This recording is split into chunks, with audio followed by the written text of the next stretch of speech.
Assalamualaikum warahmatullahi wabarakatuh. Kami dari kelompok 11 mata kuliah metodologi studi fikih akan mempresentasikan hasil diskusi kami. Sebelumnya kami akan memperkenalkan diri dari anggota kelompok 11. Yang pertama ada Fahrul Isap Ramadan dengan NIM 2020611096. Yang kedua ada Emma Sujati dengan NIM 2020611097. Dan saya sendiri Islam Fikri dengan NIM 2020610100. Pada kesempatan ini kita akan membahas metode ijtihad. Sebelumnya kami akan membahas apa itu ijtihad dulu.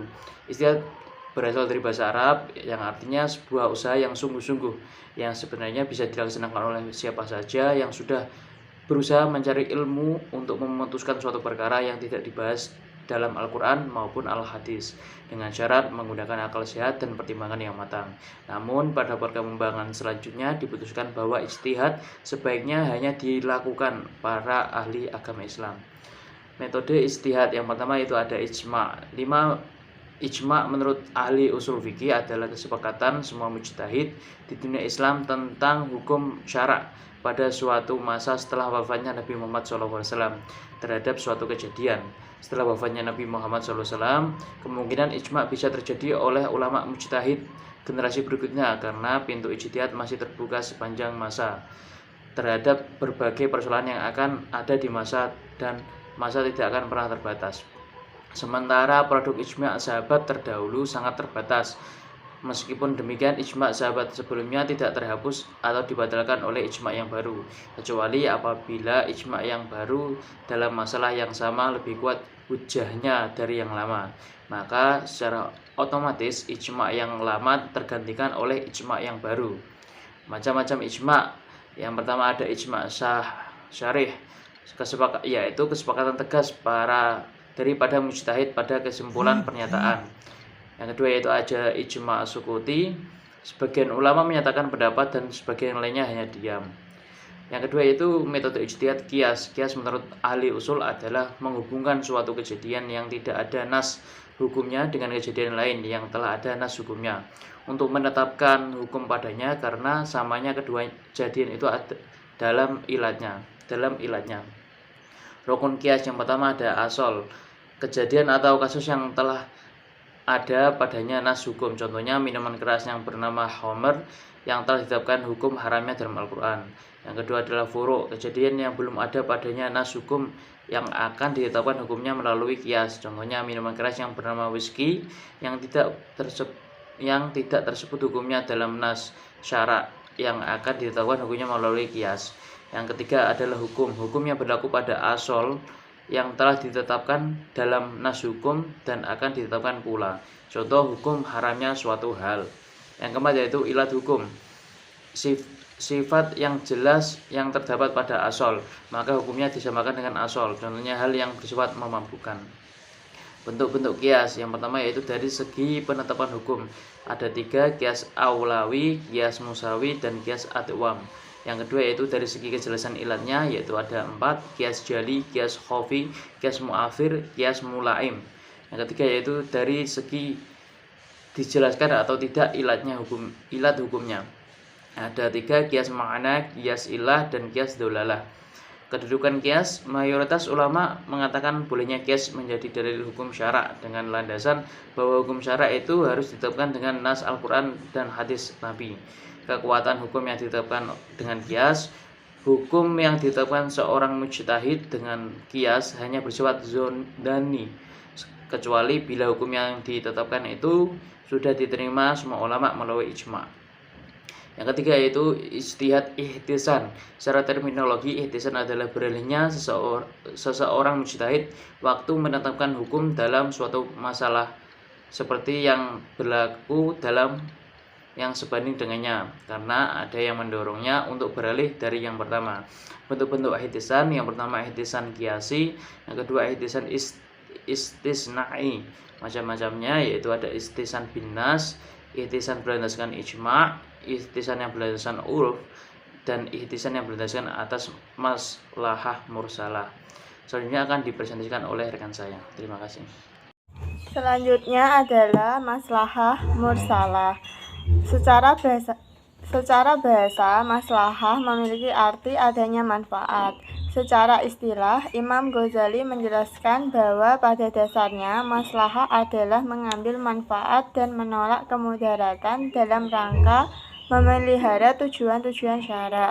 Sedangkan mursalah memiliki arti terlepas atau bebas. Maksudnya adalah terlepas atau bebas dari keterangan yang menunjukkan boleh atau tidak bolehnya dilakukan. Dikutip dari Jurnal Penerapan Maslahah Mursalah dalam Ekonomi Islam, karya Profesor Dr. Ahmad Qorib dan Dr. Isnaini Harahap,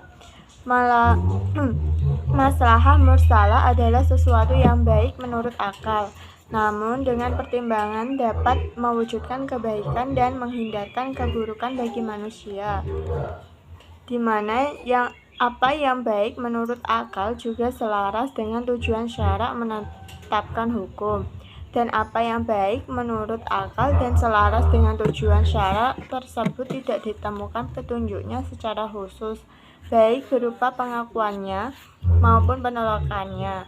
Dalam menggunakan maslahah mursalah sebagai hujah atau keterangan dalil argumentasi, ulama bersikap sangat hati-hati. Tujuannya agar tidak mengakibatkan pembentukan syariat berdasarkan nafsu dan kepentingan terselubung. Contoh maslahah mursalah. 1. Tuntutan beribadah di masa pandemi COVID-19 seperti tidak melakukan sholat Jumat dan sholat tarawih berjamaah di masjid, menutup masjid untuk sementara, dan sholat menggunakan masker. Yang kedua, pencatatan perkawinan dalam surat yang resmi menjadi maslahat untuk sahnya gugatan dalam perkawinan, nafkah, pembagian harta bersama, waris, dan lainnya. 3. Apabila uang kas negara mengalami defisit dan tidak mencukupi untuk memenuhi pembiayaan tentara, maka pemerintah diperbolehkan menarik pungutan wajib kepada orang-orang kaya untuk menutupi kebutuhan yang mendesak, sampai Baitul Mal mendapatkan masukan uang atau kebutuhan mereka tercukupi. 4. Dalam Al-Quran dan Sunnah Rasul tidak ada nas yang melarang mengumpulkan Al-Quran dari hafalan ke dalam bentuk tulisan. Namun sahabat di masa Abu Bakar menulis dan mengumpulkan Al-Quran dalam satu mushaf karena maslahat, yaitu menjaga Al-Quran dari kepunahan karena meninggalnya Rasulullah SAW. Selanjutnya adalah urf. Urf menurut bahasa berarti mengetahui, kemudian dipakai dalam arti sesuatu yang diketahui, dikenal, dianggap baik, dan diterima oleh pikiran yang sehat. Definisi urf dalam istilah adalah apa-apa yang saling diketahui oleh manusia dan mempraktikkannya, baik perkataan atau perbuatan atau meninggalkan. Sedangkan urf menurut ulama usul fikih disamakan dengan adat istiadat, yaitu kegiatan dalam masyarakat yang sudah lazim dilaksanakan dan berlangsung turun-temurun. Meskipun ada yang menyamakan dengan adat istiadat, tetapi ada yang menganggap bahwa urf dengan adat istiadat itu berbeda. Selanjutnya, macam-macam urf. 1. Urf sahihah, yaitu suatu kebiasaan yang bisa dijadikan landasan hukum.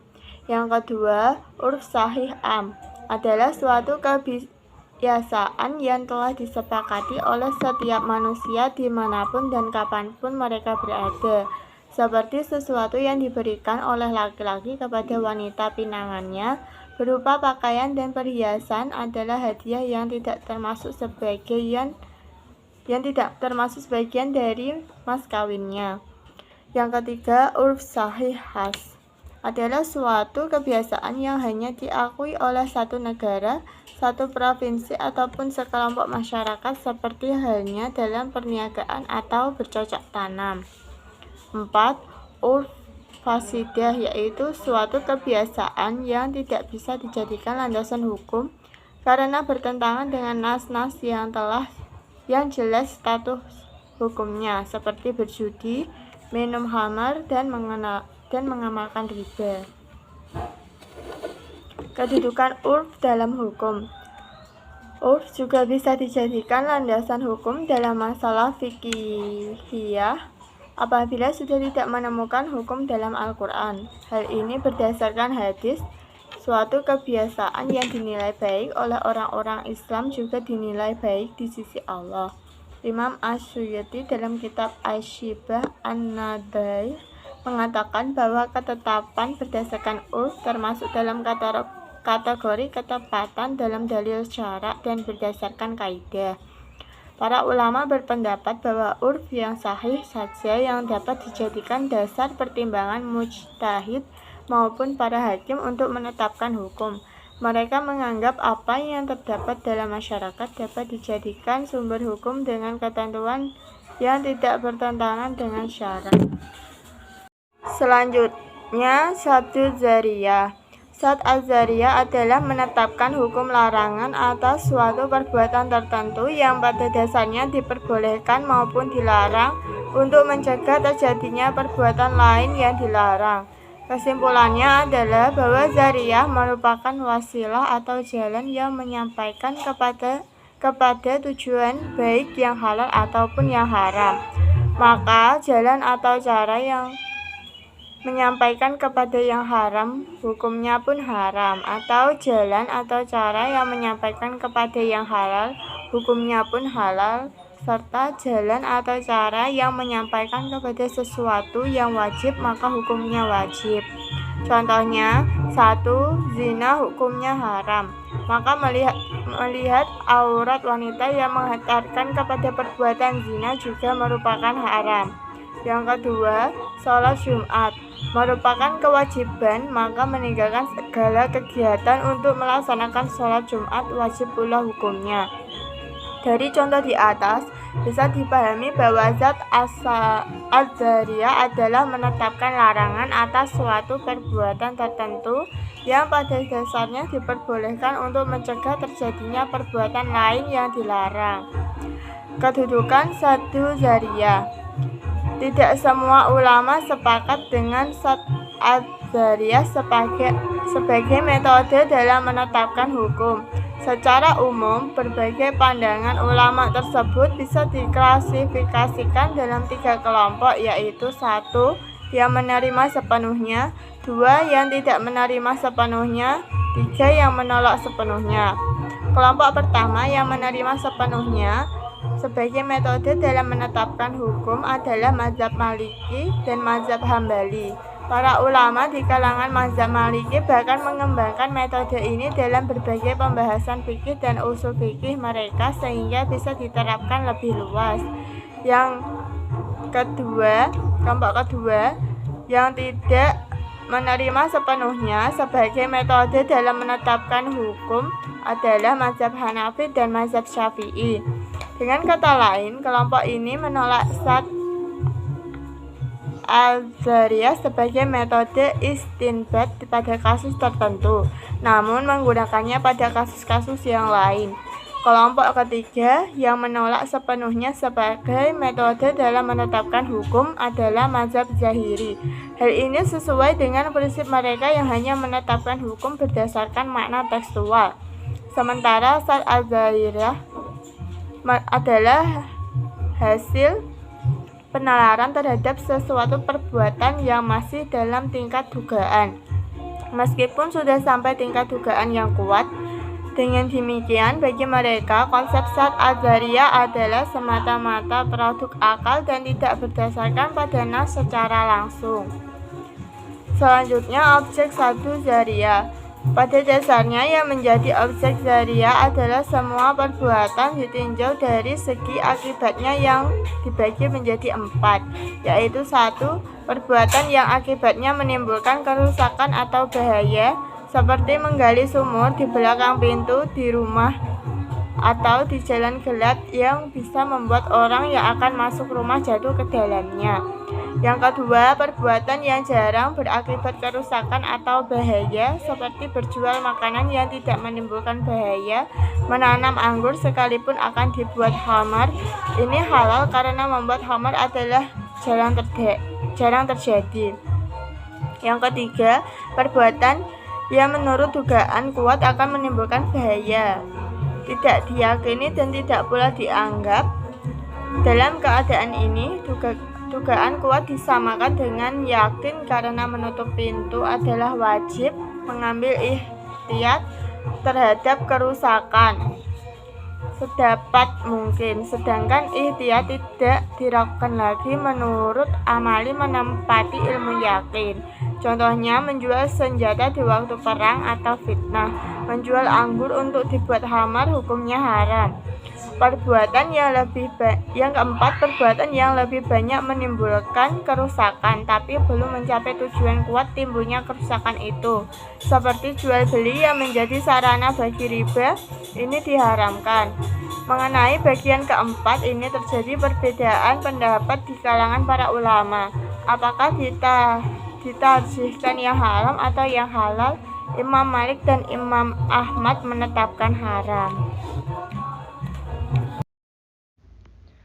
Yang selanjutnya syar'u man qoblana. Syar'u man qoblana adalah hukum syariat sebelum kita atau umat Islam. Para ulama usul fikih sepakat bahwa syariat yang diberikan kepada para nabi sebelum Nabi Muhammad yang tidak tercantum dalam Al-Quran dan Sunnah tidak berlaku lagi bagi umat Islam.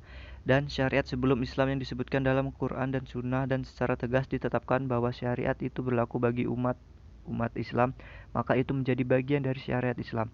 Meski syar'u man qoblana secara konsekuensi hukum berlaku, namun keberlakuannya tersebut bukan karena kedudukannya sebagai syariat sebelum Islam, tetapi karena ditetapkan dalam Quran dan Sunnah. Macam-macam syar'u man qoblana. Pertama, syar'u man qoblana yang tidak disebut dalam Al-Quran dan hadis. Pada bagian pertama ini, ulama sepakat bahwa syariat pada Nabi sebelum Nabi Muhammad SAW tidaklah menjadi syariat baginya dan umatnya. Contohnya setiap pekerjaan dan ritual yang dilakukan oleh orang-orang ahli kitab namun tidak diketahui dari mana sumber pekerjaan mereka dan syariat Nabi Muhammad SAW tidak menganjurkannya.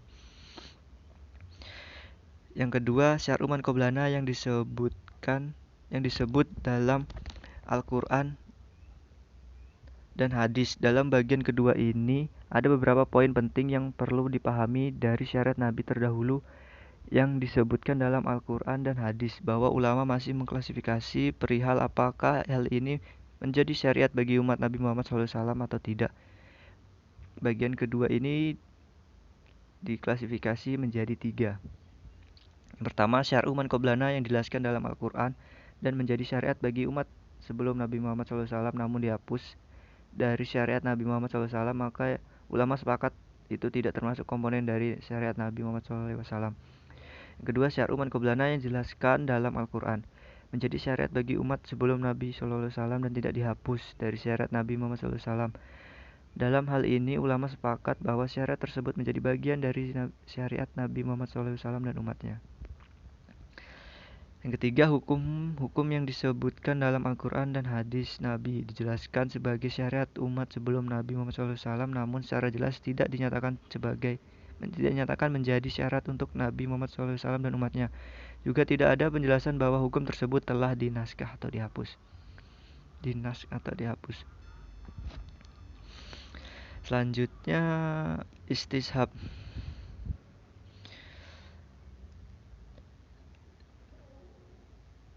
Istishab berarti meminta kebersamaan atau talab al-musahabah atau berlanjutnya kebersamaan.